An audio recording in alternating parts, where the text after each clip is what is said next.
Hello friends, welcome back to the channel. And last video में हमने बात की थी एप्लीकेशन ऑफ इंडक्टिव इफ़ेक्ट के बारे में, और आज हम बात करेंगे रेजोनेंस के बारे में और रेजोनेंस इफ़ेक्ट के बारे में। तो हमारे पास जो रेजोनेंस इफ़ेक्ट आता है इलेक्ट्रॉनिक डिस्प्लेसमेंट के अंदर है। तो रेजोनेंस इफ़ेक्ट्स को जानने से पहले हमारे पास ये ज़रूरी हो जाता है कि हम जो रेजोनेंस है उसको अच्छे से समझें। अगर रेजोनेंस हमारे समझ में आ गया काफ़ी अच्छे तरीके से, तो रेजोनेंस इफ़ेक्ट कुछ भी नहीं है। तो चलिए स्टार्ट करते हैं आज की वीडियो को।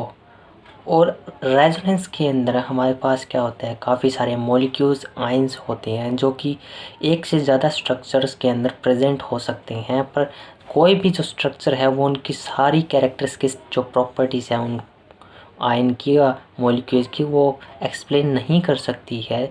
जो ये काफ़ी सारी स्ट्रक्चर होती है कि मॉलिक्यूल्स की, उन स्ट्रक्चर्स को हम कैनोनिकल स्ट्रक्चर्स या रेजोनेटिक स्ट्रक्चर्स, कंट्रीब्यूटिंग स्ट्रक्चर्स का नाम देते हैं। और इस जो फिनोमिना को हम कहते हैं रेजोनेंस, इस फिनोमिना का नाम हम देते हैं रेजोनेंस। जो रेजोनेटिक स्ट्रक्चर्स है वो इमेजिनरी स्ट्रक्चर्स होती है, इमेजिनरी होती है, ये रियल स्ट्रक्चर्स नहीं होती है। रेजोनेंस हाइब्रिड्स होते हैं या हाइब्रिड स्ट्रक्चर्स वो रियल होते हैं। और इसको हम कुछ इस तरह से दिखाते हैं कि दो कैनोनिकल स्ट्रक्चर्स के बीच के अंदर डबल हेडेड एरो पुट करके, दो कैनोनिकल स्ट्रक्चर्स के बीच में एक डबल हेडेड एरो पुट करके हम हाइब्रिड स्ट्रक्चर्स को दिखाते हैं। ठीक है, तो हमारे पास जो रेजोनेंस का एक सबसे मोस्ट कॉमन एग्जांपल होता है बेंजीन। ठीक है, तो बेंजीन C6H6 जो इसका फॉर्मूला है, और इसको हम कुछ इस प्रकार से रिप्रेजेंट करते हैं यहाँ पर। रेजोनेंस की कोई कैनोनिकल स्ट्रक्चर्स, दो कैनोनिकल स्ट्रक्चर्स है, रेजोनेंस के बीच में हमने डबल एंडेड एरो पुट किया हुआ है हाइब्रिड को दिखाने के लिए। ठीक है, तो पहले में आप देखोगे कि ये डबल बॉन्ड यहाँ पर अल्टरनेटिव पोजीशन पे यहाँ पर है। सेकंड केस में हम यहाँ पर है ये डबल बॉन्ड। ठीक है, ये दोनों कैनोनिकल स्ट्रक्चर्स है जो कि एक मॉलिक्यूल है वो दो स्ट्रक्चर्स के अंदर प्रेजेंट है, दिखाई देता है। ठीक है, और इनके बीच में डबल हेडेड एरो पुट है जो कि रियल स्ट्रक्चर्स को दिखाती है, हाइब्रिड स्ट्रक्चर जो कि कुछ इस प्रकार से ओरिजिनल जो रियल स्ट्रक्चर है वो ये होती है। अब इस रियल स्ट्रक्चर्स मतलब रेजोनेंस से हम इसकी बॉन्ड लेंथ का अंदाज़ा लगा सकते हैं। यहाँ पर हम अंदाज़ा नहीं लगा सकते कहाँ पर डबल है कहाँ पर सिंगल है, दोनों के अंदर अलग अलग है। यहाँ पर जो रियल स्ट्रक्चर है वहाँ पर हम बॉन्ड लेंथ का पता लगाएंगे यहाँ पर। ठीक है, चलिए आगे की बात करते हैं। तो चलिए हम बात करते हैं bond length of the benzene के बारे में। तो देखते हैं यहाँ पर रेजोनेंस के कारण जो रेजोनेंस क्या एक्सप्लेनेशन देता है बॉन्ड लेंथ ऑफ बेंजीन के लिए। तो यहाँ पर आप देख पा रहे होंगे यहाँ पर कि जो एल्कीन है उसकी बॉन्ड लेंथ 1.54 एंगस्ट्रॉम है, और बेंजीन की जो बॉन्ड लेंथ है दो कार्बन के बीच के अंदर तो 1.39 एंगस्ट्रॉम, एंड एल्कीन के केस के अंदर 1.34 एंगस्ट्रॉम, एल्काइन के केस में 1.20 एंगस्ट्रॉम है। यहाँ पर आप देख पा रहे होंगे जो कार्बन और कार्बन के बीच में, बेंजीन के अंदर कार्बन कार्बन के बीच में जो बॉन्ड लेंथ है वो कहीं पर जो सिंगल बॉन्ड और डबल बॉन्ड के बीच में कहीं पर इंटरमीडिएट कर रही है। तो यहाँ पर हमसे जो एक रिजल्ट निकल कर आता है कि जो हमारे पास जो बेंजीन के पास दो कैनोनिकल स्ट्रक्चर्स होती हैं वो दोनों कैनोनिकल स्ट्रक्चर आपस में आइडेंटिकल होती हैं, पर सारी प्रॉपर्टीज़ को वो डिफाइन नहीं कर सकती है। उनकी जो बॉन्ड लेंथ है वो भी ना तो सिंगल बॉन्ड है ना डबल बॉन्ड है, वो कहीं पर सिंगल और डबल के बीच में कहीं पर इंटरमीडिएट करते हैं। ये था हमारे पास जो बॉन्ड लेंथ का जो एक्सप्लेनेशन बेंजीन के केस के अंदर बाय रेजोनेंस के द्वारा। ठीक है, चलिए आगे बात करते हैं हम रेजोनेंस के केस में, जो बेंजीन के केस में रेजोनेंस एनर्जी के बारे में। तो रेजोनेंस एनर्जी इस बारे में हम क्या कहती है, तो जो it is the energy which is responsible for the unusual stability and the remarkable behaviour of benzene. The resonance hybrid of structure of benzene has 151 kg per mole of energy, which is less than contributing structure. This represents the resonance energy of the molecule. तो यहाँ पर कहने का मतलब एक बात है कि जो रेजोनेंस हाइब्रिड्स है हमारे पास, जो रियल स्ट्रक्चर है बेंजीन की, उसकी जो एनर्जी है वो कैनोनिकल स्ट्रक्चर से कम है, मतलब वो ज़्यादा स्टेबिलिटी है उसकी, तो रेजोनेंस जो स्ट्रक्चर है वो कम स्टेबल होता है रेजोनेंस हाइब्रिड से। Benzene has 2 canonical structure and 1 molecule of benzene always have some single structure which is identical with that of any other molecule and is intermediate between structure 1 and 2, जिसके बारे में हम बात कर चुके हैं पहले। ठीक है, और एग्जांपल देखते हैं हम रेजोनेंस के बारे में, कुछ और एग्जांपल्स जैसे कि CO2, जिसके अंदर जो यहाँ पर जो बॉन्ड लेंथ है उस यहाँ पर CO2 के अंदर भी ये डबल बॉन्ड और सिंगल बॉन्ड के बीच में वेरी कर रही है। यहाँ पर एक CO2 का हमारे पास एग्जांपल, आगे कार्बोक्सिलिक एसिड का रेजोनेंस स्ट्रक्चर दिखाया और आगे 1,3 ब्यूटाडाइन का रेजोनेंस स्ट्रक्चर के कुछ एग्जांपल्स हैं जो कि आप देख पा रहे हो। आगे हम बात करते हैं condition for the resonance. Resonance के लिए क्या वो इम्पोर्टेंट कंडीशन है उसके बारे में बात करेंगे। तो यहाँ पर शॉर्ट में मैंने बताया, लिखा हुआ है मैंने कि different resonating structures of substance have some same position of atom, same number of paired and unpaired electrons, almost equal energy. तो जितनी भी रेजोनेंस जो कंडीशन है रेजोनेंस की, उसके अंदर जो रेजोनेटिक स्ट्रक्चर्स है उनकी जो पोजीशन ऑफ एटम है वो सेम होनी चाहिए, पेयर्ड और अनपेयर्ड इलेक्ट्रॉन के नंबर सेम होने चाहिए, नंबर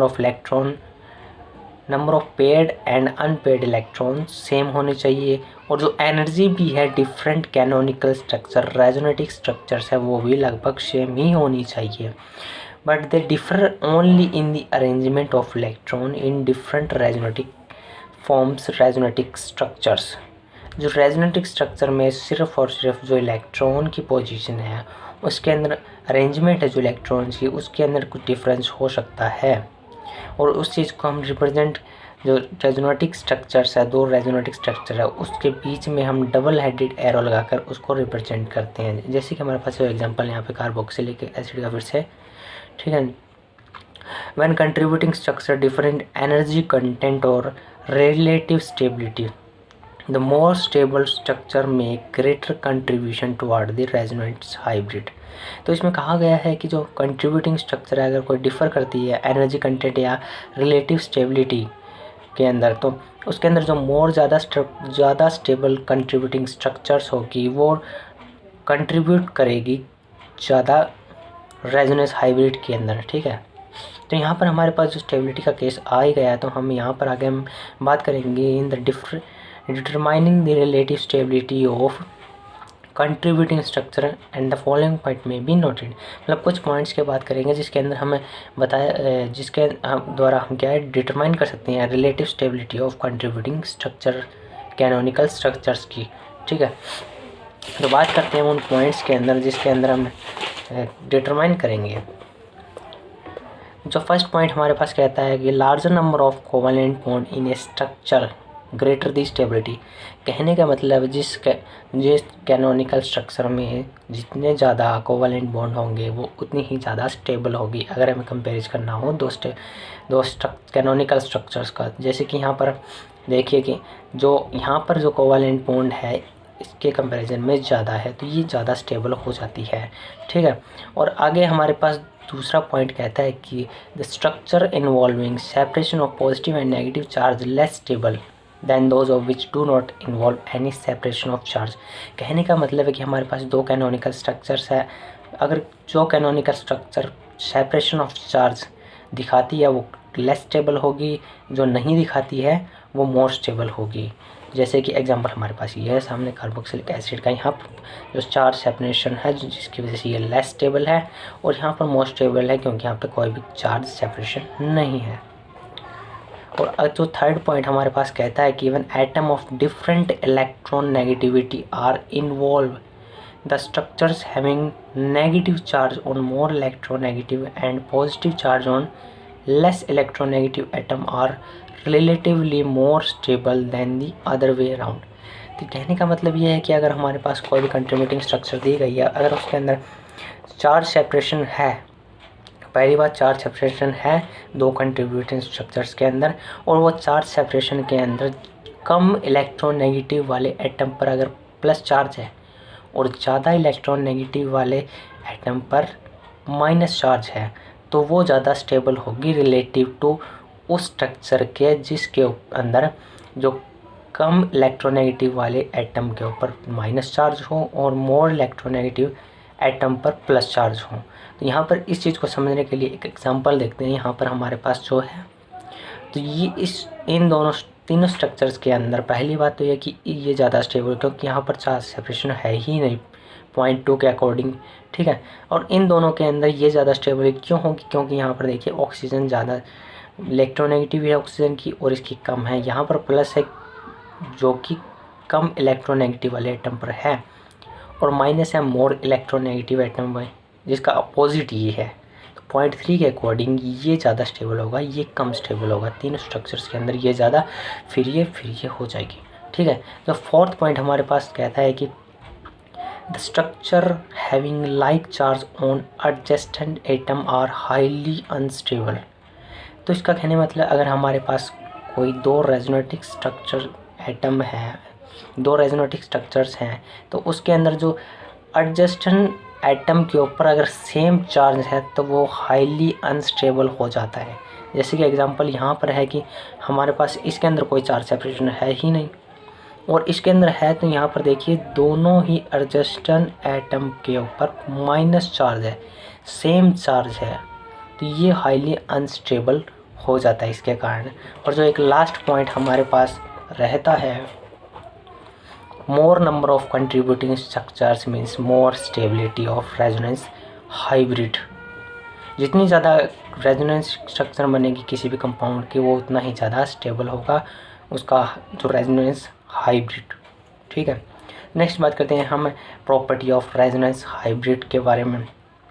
जो रेजोनेंस हाइब्रिड है उसकी प्रॉपर्टीज़ के बारे में पहली प्रॉपर्टी हमारे पास है स्टेबिलिटी। बात करते हैं अब स्टेबिलिटी की तरफ। तो स्टेबिलिटी के अंदर हमारे पास दो पॉइंट आते हैं कि रेजोनेंस हाइब्रिड किसी भी जो हमारे पास कोई भी कंपाउंड जो भी सब्सटेंस है उसके अंदर रेजोनेंस हाइब्रिड वो ज़्यादा स्टेबल होता है बजाय कि उसकी ही कंट्रीब्यूटिंग स्ट्रक्चर से, ठीक है। दूसरी बात यह है कि वो कितना स्टेबल होगा वो डिपेंड करेगा कि उसके कंट्रीब्यूटिंग स्ट्रक्चर्स कितनी हैं और वो कितनी स्टेबल्स हैं, ठीक है। और बात करते हैं अब रेजोनेंस एनर्जी के बारे में। Resonance energy is defined as the difference in energy between the energy of resonance hybrid and its most stable contributing structure.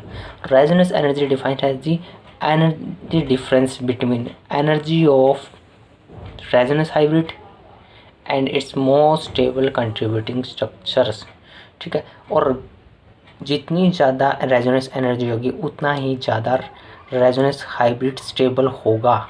और एग्जांपल के तौर पर हमारे पास बेंजीन है और इसकी एप्लीकेशन पार्ट है वो determining from data involving heat of hydrogenation and the heat of combustion के अंदर यूज़ में लिया जाता है इसको। बॉन्ड लेंथ की बात करें तो जो रेजोनेंस हाइब्रिड के अंदर बॉन्ड लेंथ है वो डिफरेंट होती है those of its contributing structures. Example इसकी हम बात कर चुके हैं पहले ही CO2 के अंदर, ठीक है। नेक्स्ट टॉपिक है हमारे पास रेजोनेंस इफेक्ट, कॉन्जुगेटिंग इफेक्ट या कहूँ मैं मीज़ोमेरिक इफ़ेक्ट। इसके बारे में हम नेक्स्ट वीडियो में बात करेंगे। वीडियो काफ़ी लंबी हो चुकी है। चैनल पे आप नए हो तो वीडियो को लाइक कर दीजिए, चैनल को सब्सक्राइब कर लीजिए क्योंकि मैं ऐसी ही वीडियो यहाँ पर अपलोड करता रहता हूँ। Thank you very much for watching the video.